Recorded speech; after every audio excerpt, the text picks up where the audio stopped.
Hoe zit dat? Ja, ik heb het berichtje en ik denk het is voor mij heel makkelijk. Ik heb nog ervaring naar mij om beesten 's nachts op te sporen. Ik denk dat ik mijn beltje het wel.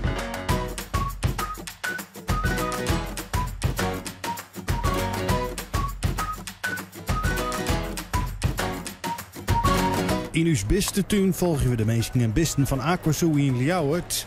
In deze aflevering komen de verneemde wasberen aan. Ze naaien alleen nog krekse hut weer uit. En dus mat we op jacht met nachtjogapparatuur terug de beste tuin en de omkrieten. Ik weet beter dan. Ik aan een tijgerverblijf of zo. Dus ik mag maar wachten. Ja, kan noemen. Ja. We komen net uit Almere.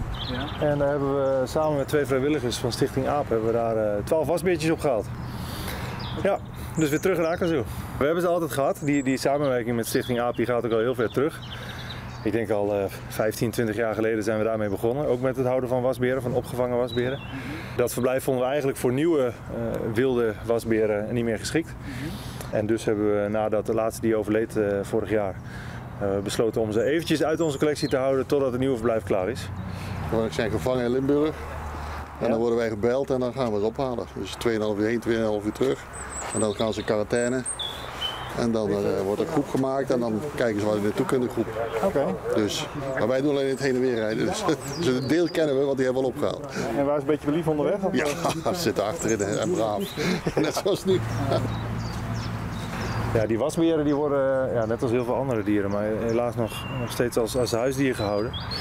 En dit jaar ook nog weer ergens een voorbeeld in Twente ergens, waar ergens bij een autogarage achter een wasbeertje in een kooi zat. Nou, dat is gewoon geen succes. Dat ziet er misschien hartstikke schattig uit in het begin, maar mensen zijn het al heel snel zat. En wat men dan doet, als het dier geluk heeft, wordt het gelijk naar een opvang gebracht. Maar wat ook heel vaak gebeurt, is dat het gewoon losgelaten wordt in de natuur. En dan is het feit dat die wasbeertjes zich eigenlijk prima redden in de natuur hier in Nederland. Het klimaat is eigenlijk vergelijkbaar als een natuurlijke leefgebied in Noord-Amerika. En het zijn ook echte alleseters, dus op hun beurt roven ze dan de hele Nederlandse natuur leeg. En dat is er weer een heel groot probleem voor de dieren hier in Nederland. Dus daarom hebben ze besloten om ze, met name in Limburg, waar het probleem het grootst is, om ze daar weg te vangen. Nou, dat heeft ertoe geleid dat Stichting AAP vol liep met wasberen. Tot op het hoogtepunt zo tussen de 90 en 100 geloof ik. Dus die zijn ook weer hartstikke blij dat ze nu weer wat dieren uit kunnen plaatsen naar dierenparken. Dus vandaar die samenwerking. Peter heeft er zoveel opgehaald en bijna was wasbeer Peter op plaats. Dus, Oh ja? Ik was wasbeer Peter. Ja. Niet geloven. En als je dan ziet hoe die dieren enthousiast zijn als ze het nieuw verblijf in komen, ja, beter kan eigenlijk niet. Nee. Daar weeg je geen salaris tegenop als je dat ziet. Nee. Toen wisten we nog net dat de wasbeer een hele orenplan hier. En mooi we ons door een paar keer naar west of nee? Ja, maar zit er nog niet, ja. Oh. Ja, dat werk al, ja. Einde in zicht. Ja? Oh. Ja, nee, we rennen een mooi schema. Ja? Ja. Laatste paarden, het laatste hoekje paard maar erin, dan is het 4 en klaar. Oké. Oh. Tenminste, ben wij klaar. Ja. Dus het buitenverblijf is in principe helemaal klaar. Alleen het is nu natuurlijk al achter in de middag. Dus we houden ze eerst even rustig in de separatiekooi, zoals we dat noemen, hierachter. Dat ze even rustig bij kunnen komen van het transport. En dan kunnen ze morgen in alle rust het buitenverblijf gaan verkennen. Nee, weken komen de 2 raven en zeeëren naar het Churchill-gebied. Alleen nog daarvoor, maar het eerst wel de pjellen van het vogelverblijf in de groen. Sommige fundamenten moeten nog even uitgroeven worden. De meeste is toch wel boven de grond. Alleen omdat we hier variërende grondslag hebben, maar we gewoon dit een beetje onder de grond gaan binnen. Ja, bij mijn enkeling die maken we nog een vrijmaatje van de stiel met glom.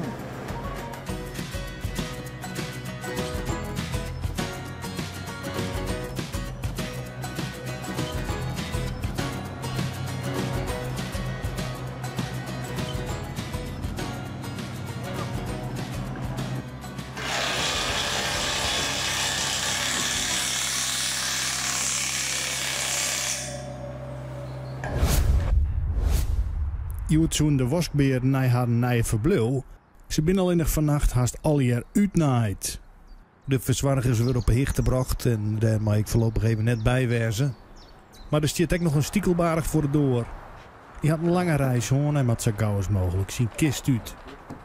Nou, we krijgen vandaag een nieuwe soort voor Aquazoo. Dat is het Noord-Amerikaans boomstekelvarken. En hier in het verblijf achter mij, daar komt hij over een paar dagen. De kitranden die van het raam die moeten nog even drogen. Dus je ziet het waterpeil dat moet nog een beetje stijgen. Ja. De collega's hier achter mij die zijn nog bezig met de laatste afwerkingen van het rotswerk. De ruiten zitten er inmiddels in. Dus nou ja, als de kit droog is en deze jongens klaar zijn, dan gaat de kraan open als het ware en dan vult het bad zich. En dan kunnen die stekelvarkens, of het stekelvarken, morgen komt er nog eentje toevallig. Dan kunnen die stekelvarkens hier ook nou ja, klimmen, de boom in, zoals een boomstekelvarken eigenlijk moet doen. De ontsnapping van de wasberen is inmiddels grutnijs. Alve wasberen binnen ontsnapt uit Aquasou. Alles wie er kleer voor. Een prachtig leefgebiedje stier haar te wachten. Ze wien zo welkom, de alve wasberen. Maar zelf gingen ze dat net voor eigen. Ze ontsnapten. 2 ben we weer omvoen, maar de rest zweeft je er ergens in de omjouwing roen. Dus mat er hutzacht worden door het personeel en oren. Jongens ben alle verzorgers nog aanwezig op de beste tuin en op ziek. Ik ben sprot in de val aan het zetten voor de wasberen. Waarom? Dit is de geur en hopelijk komen ze dan op de geur af. Ja. En dan lopen ze zo in deze val, over het klepje heen en dan schiet de deur dicht. Oh, ja. Dus dan hebben we de wasbeer te pakken, zeg maar. Top, tot zo dan. Nou, even nabespreken en dan ronden we hem van nu af. Dan kan de rest van het team naar huis. Dat is nu de monter. Ja, een enerverende dag kunnen we wel zeggen. Ja, en ik ben ook bang dat we nog even door moeten. Oké. Ja. De eerste vraag is altijd even, wat speelt er op het park? Is op het park alles veilig? Onze medewerkers, onze bezoekers, de andere dieren. Nou, in dit geval is dat wel het geval. En dan gaan we kijken hoe we het extern oppakken. Ja, die dieren zijn natuurlijk nog maar net, en dat is al nieuws. En dan gelijk de dag daarna dit.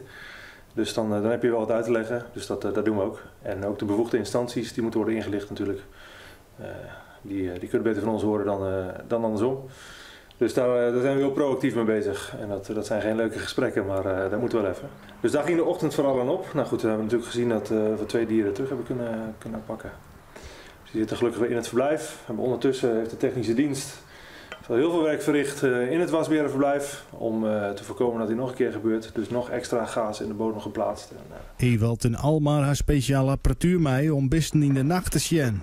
Hoe zit dat? Ja, ik heb het berichtje en ik denk het is voor mij heel makkelijk. Ik heb nog ervaring naar mij om beesten 's nachts op te sporen. Ik denk dat ik mijn bijltje doen. Oké, wat zijn ze? Oh, kom maar. Ja? Ja. Het is heel makkelijk. Alles wat warmte houdt, dat zien we. Dat zien we als eerste, komt het in beeld. Okay. Dus alles wat leeft, springt op. Die zijn tot nu toe redelijk in de buurt gezien. Ja. Althans de 2 die we gezien hebben. Ja. We kwamen eerst het parkeerterrein uit en de directe omkrieten van het park. Dan bel het Ewald dat er een sjoen had op het park.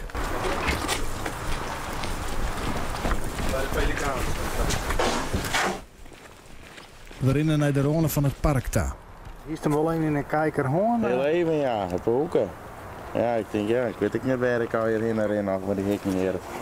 Ik weet het dan. Stik aan een tijgerverblijf of zo. Dus maar wachten. Hij roept echt nog dus. Ja, en ik heb klaar plat. Dan leidt er in de wal nog wat te sliepen. Kleine hoor van wasbeer. Steenmater. Ja, hij lag mooi te slapen. Dat wie een sliepende stiermut. Nee, dit is geen beest. Ik ben er al in. Een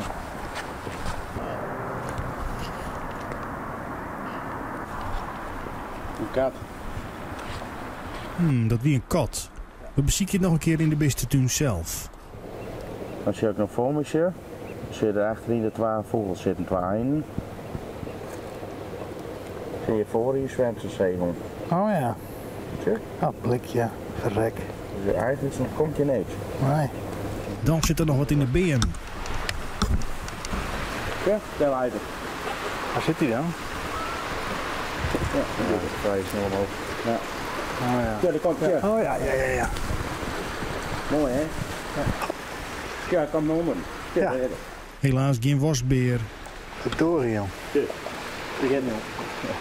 Het is tolvoeren en de man hoorde ermee op. Wij rijden sowieso nog even een rondje. Toch telefoon bij me, dus mocht het toch niet zijn, dan geef ik laat het even weten en anders dan bedankt voor de hulp. Doen we het zo. Goed, prima. Bedankt hè. Goedenavond. Sais van de alve ontsnapte wasberen ben uiteindelijk bij weer omvoen. De meesten ben weer omvangen met deze vangkooi. De huiskat had er een peeroer niet zitten. Zocht ik naar weekend naar uw beste tuin, want dan nemen we de nieuwe foyer in gebruik. Komen er een soort nieuwe besten aan en iepen we het nieuwe Churchill gebied.